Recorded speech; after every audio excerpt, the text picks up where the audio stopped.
عليكم السلام محبتي، اهلا وسهلا بكم في برنامجكم ملاحظات قرآنية، وهذه الحلقة رقم 1029. ونحن مع كتاب المبادئ الحقيقية للشريعة الإسلامية، ومع المبدأ الثالث اللي هو الحرية السياسية المطلقة، الشورى الإسلامية الديمقراطية المباشرة. احنا لنا كتاب كامل اسمه عن الشورى وعن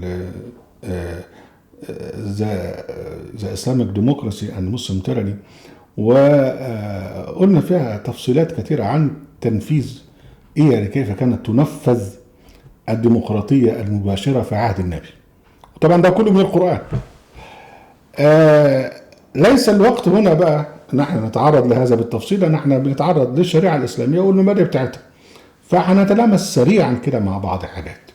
فده الحلقة ديت بقى عن القرار، عن الأغلبية.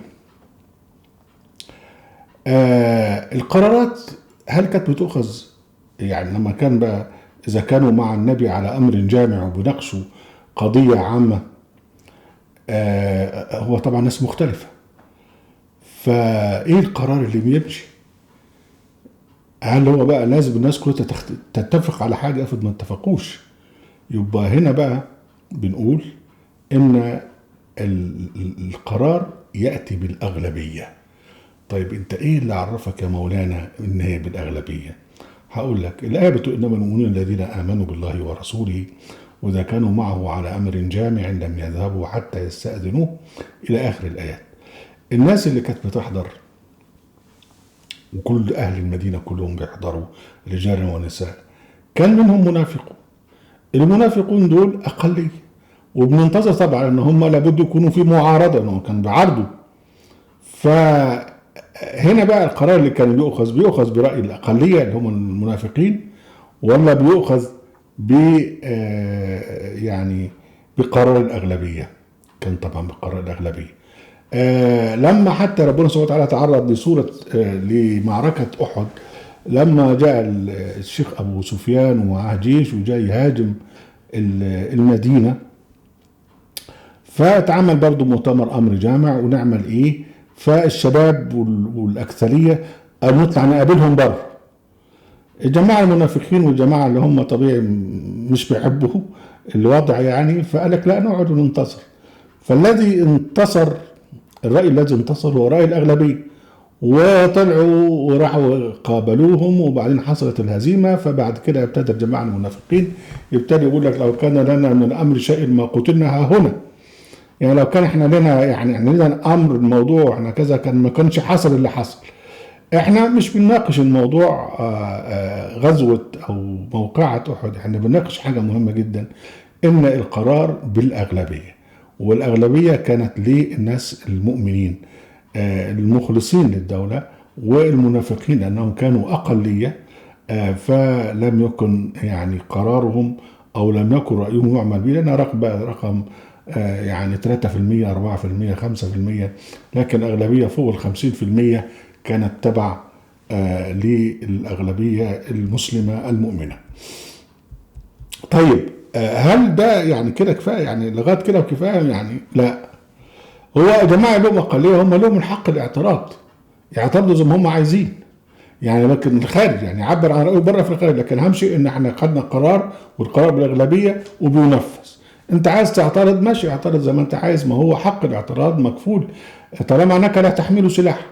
فربنا سبحانه وتعالى يقول لك المنافقون والمنافقات بعضهم من بعض يأمرون بالمنكر وينهون عن المعروف ويقبضون ايديهم، نسوا الله فنسيهم ان المنافقين هم الفاسقون. وبعدين ده الايه 67 من سوره التوبه، الايه بعد كده وعد الله المنافقين والمنافقات والكفار نار جهنم خالدين فيها يحسبهم ولعنهم الله ولهم عذاب مقيم، الايه 68 من سوره التوبه. دول بقى كانوا بيعترضوا، مش بيعترضوا هم قاعدين في البيوت، لا ده بيعترضوا بيعملوا مظاهرات. ولأن طبعا العمل السياسي في ذلك الوقت كان الرجال والنساء زي بعض، والكل يعني الكل بيشارك في الاجتماعات العامة. وحتى المنافقين والمنافقات بيعملوا مظاهرات وبيعترضوا إلى آخره، وماشي اعترض، قول زي ما أنت عايز، بس احنا خدنا القرار بتاعنا بالأغلبية. هنا فيما يخص الأمور العامة. فيما يخص الأمر الخاص بقى، اللي بيحتاج فيها الى ولي، يعني الى ولي الامر، الى صاحب الشأن والاختصاص، هنا بقى لابد الطاعه. اذا حصل فيه تنازع فاحنا بنرجع الى ربنا وبنحكم وفي داخل الاطار بتاع الناس المتخصصين. عشان كده يعني واذا جاءهم امر من الامن او الخوف اذاعوا به ولو ردوه الى الرسول والى اولي الامر منهم ليعلمه الذين يستنبطونه منهم. فهنا بقى الامر الخاص، يعني مثلا موضوع زي الامن، موضوع زي الحرب، يجي واحد ويتكلم من بره، لا ما ينفعش. ده هنا احنا هنا دولة تحت الحصار، ولها يعني لها اعداء، ولها اعداء داخل الدولة اللي هم المنافقين، ودول بيتآمروا يعني اتخذوا المسجد ضرارا وكفرا وتفريقا بين المؤمنين وارصادا لمن حارب الله ورسوله. اذا بقى انت تعترض وتقول الكلام ده، لا يا باشا امشي، لان ده شغل ناس متخصصين. فاذا احنا عندنا هنا حاجتين. الحاجه الاولى ان هو في الامور العامه بتبقى القرارات بالاغلبيه.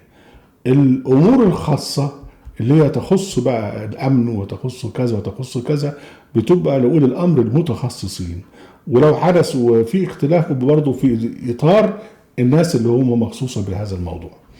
اهلا وسهلا بكم احبتي في برنامجكم لحظات قرانيه، وفي قناه اهل القران، وفي موقع اهل القران. لا تنسوا المشاركه بالشير ولايك، وعليكم السلام.